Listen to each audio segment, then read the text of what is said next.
History made today in just 10 minutes and 21 seconds. Congratulations and welcome back to Earth.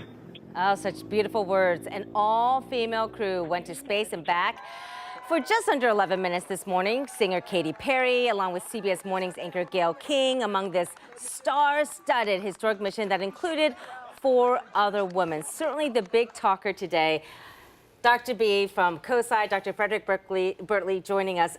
Hundreds of thousands of people tuned in for this moment, including you. You watched it too on repeat. Absolutely, over and over and over. It's really exciting. And the idea that more and more people can go up into space is just a great thing. Yeah. So it's super exciting. And for all women, we haven't seen this since 1963 when the first woman went into space, a Russian cosmonaut. So this is a triumphant day for the nation, for sure. It is. And when you think how long it's been, I mean, that's a crime in of itself. So I'm so glad that we did it, and we did it big.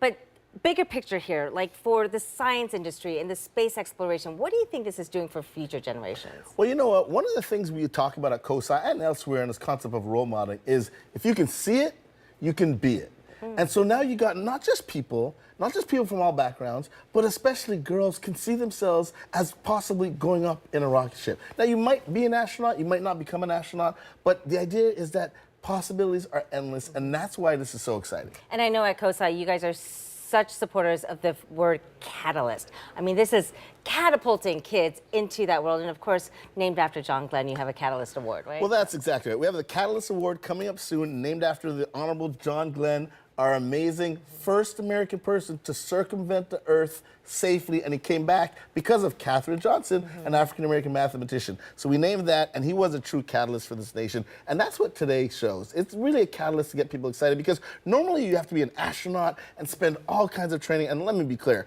astronauts are special people. But now that quote-unquote regular people, whether you have a little money or not, but people who aren't officially trained as astronauts can go up in space, that's really cool for all of us. Do you think this will help with funding when we see funding cuts in public schools across the country? Like, how will this really help that funding push that STEM?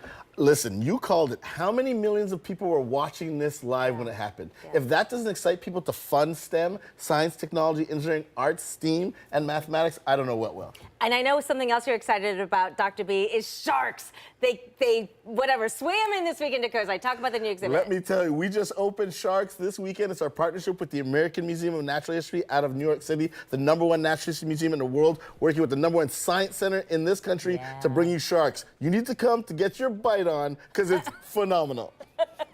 You've seen Jaws, though, right? Just kidding. Don't get your bite on. No. But this is really neat. It's just a whole nother world for children and adults, right? To just learn. It's funny. There are certain things like dinosaurs and space. We just talked about that. Everybody can relate to. Sharks, people love them, people hate them, but everybody's intrigued by them because they're really cool. So come to COSI. We have it through September 1st. It's an incredible exhibit, and it's included with admission. I love that. Not to mention everything else that's so awesome at COSI. Dr. B, thank you so much. You're awesome.